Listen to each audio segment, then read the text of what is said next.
For the second time in a few days, Bola Tinubu is seeking to block Atiku in a U.S. federal court in Chicago from getting his school records from Chicago State University. Atiku Abubakar is one of his opponents in the just concluded presidential election in Nigeria. Atiku filed this motion because the certificate that Tinubu submitted to the Nigerian Electoral Commission is different from the one that Chicago State University issued at the time. So when Atiku discovered this, he had to subpoena Chicago State University to produce the certificate that they issued Tinubu when he graduated from the university. This, they obliged him at the time, and Atiku went ahead to submit it in evidence in court, where he is currently challenging the election and declaration of Bola Tinubu as president. According to Nigeria's constitution, anyone who presents a forged certificate to the Independent Electoral Commission while contesting for an elective position stands disqualified if it is proven.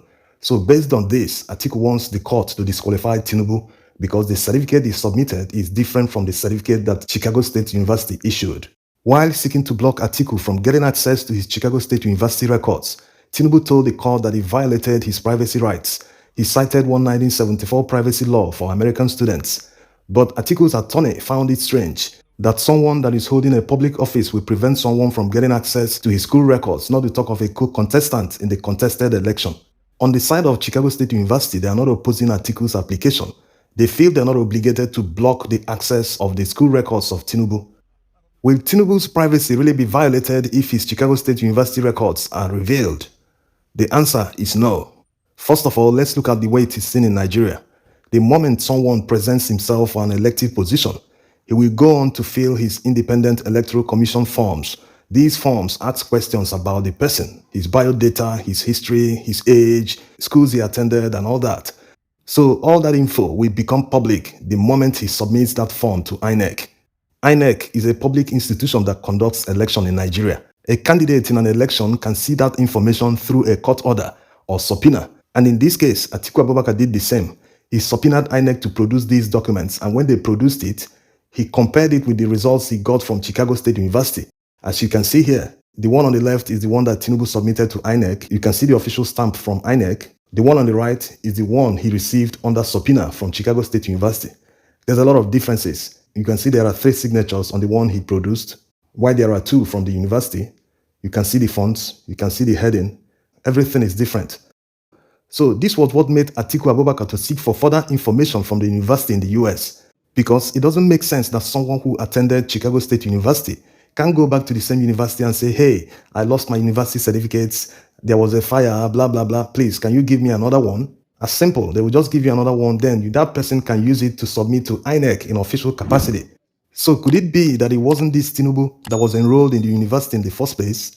He wasn't the one that went through the administrative process. That means he doesn't have all the information required that will be needed to reclaim a new certificate if he were to go back to the university. Yes, this is the likely scenario. Because when you apply to the university to give you a new certificate or even a statement of result, you will definitely be given a form to fill by the university, and the information you submit will prove that you were truly once a student. Now to the real story. Who is the real Bola A. Tinubu? Everyone has a story. Everyone has a past. But when that past will come before you is the moment you step out to contest an election. This is not just applicable in Nigeria. It happens everywhere, in the US, in the UK, everywhere that people contest for elections. Back in 1999, when the Fourth Republic started, many people jumped into the political scene because we were just coming out of many years of military rule. So a lot of people jumped into the political scene. They all wanted to be governors, local government chairmen, even presidents and senators. And as you know, politics is about competition. They will dig into each other's past to see if they will get dirt that they will use in disqualifying each other to get advantage. So a lot of people went digging.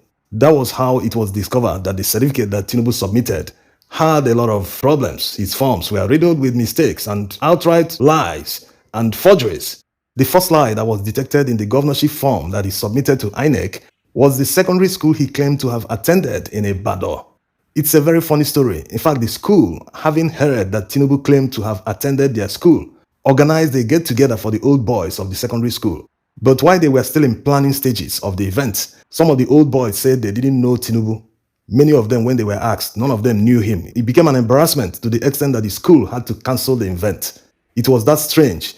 So when the news came up, Tinubu now claimed that he wasn't the one that filled the form himself, that he was a friend and associate that filled the form, that he must have made a mistake.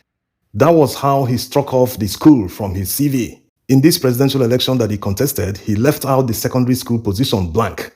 He didn't fill out primary or secondary school. Now, back to the story. Who is the real Tinubu? At the time the Bado school scandal broke, there was this rumor in Lagos that Tinubu was adopted and his stepfather had a daughter schooling in the United States. That daughter's name, incidentally, was Bola A. Tinubu. All of a sudden, the daughter passed on, and Tinubu seized the opportunity to travel with her passport to the United States. Back in the 70s, a Nigerian didn't need a visa to the US, the UK, most Western countries. You just bought a plane, land at the airport, you're stamped with 90 days, except you want to stay longer than that. It would seem like he didn't need to do it because Nigerians didn't need a visa to travel to the US in the 70s. But when you consider that she was a resident of the United States, you can understand why he needed to use that passport and the same documents to travel so as to inherit whatever she had. Of course, including the Chicago State University she attended. This story is well known not only in Lagos but Nigeria at large. You can see where Dino tweeted about it. So you can see why Tinubu is blocking Atiku's access to these records because it will truly reveal the identity of the real Bola A. Tinubu. The identity of this person as regards the school records in Chicago State University was first revealed by Nigeria's investigative journalist David Hundeyin. This was last year before the presidential election. Atiku didn't take it seriously then because it went viral. We also made a video about it because of the gravity of the offense. As an investigative journalist, Hundeyin had to research on all the candidates contesting the presidential election, and one stood out because of his past, having a history of forgeries and scandals relating to documents. But before they revealed that the person that was admitted in the university was female, many people thought that it was just a rumor, that it didn't really happen. But that reveal brought it to limelight. That's why Atiku is now seeking those documents to present to court that the person is an impersonator, that this person wasn't the one that went to the university. Many things will be revealed when these documents are handed down to Atiku, which will ultimately lead to disqualification. There's no two ways about it because it is in black and white in the Constitution. So you can understand why you can't find any record on Bola Tinubu beyond 1970. You can't find his secondary school mates. You can't find primary school mates. You can't find any information on this name beyond 1970 in Nigeria. It is simply because he dropped his former name and started using this name by the time he traveled to the United States. He once claimed to have worked in Deloitte when he was trying to rationalize how he made millions of dollars while working as an accountant.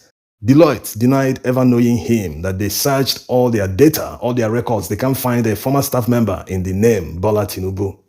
So this case is very simple. Atiku should have taken it very seriously when David Hundeyin made the reveal last year. He should have gathered all this information, got it from the school, notarized them, gotten them ready because always and every time elections terminate at the courts. Yes, there's always problems. The INEC guys most of the time work for the highest bidder. So the court's decision will always be final. His attorneys at the Presidential Election Petition Court had nothing to counter the forged certificate when it was tendered in court. They only said that there's no oral testimony from Chicago State University present in court to say whether the certificate came from them or not, which is laughable because the real certificate from Chicago State University was attached in the evidence. But come to think of it, going by statements that Tinubu makes, how he talks, especially when he said, "Na statistics will go chop." That one, I think na statistics will go chop. That was a jab he threw at Peter Obi, another opponent in the presidential election. With all the massive evidence before the court, his disqualification seems inevitable. And the court already knows this because when a party is actively blocking evidence, is trying to prevent the other party from securing evidence, the court will move with prejudice that the information the party is blocking must be injurious to him, that it will harm his case further. That's why he's blocking the evidence. So that is how it goes. Just like the Independent Electoral Commission, they refused subpoena to appear in court. They refused to tender all the documents required of them, despite these documents being public documents that they are supposed to tender to prove that truly all the results they announce are correct. They failed to provide them.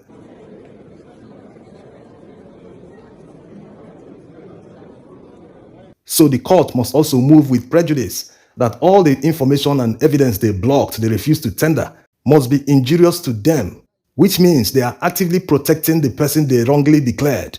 By refusing to submit all the results required of them by the Labour Party, it can only mean one thing, that they do not want to bring the evidence that will nail them by themselves. It's just like when someone accuses you of something and you oppose him, you guys now end up in court. He brings his evidence. You're about to come and bring your own evidence. Will you bring that evidence that will nail you in court? The answer is no. But if you are innocent, you will willfully tender all documents, including the ones that are not required from you, so as to prove your innocence. They say, clear conscience fears no accusation.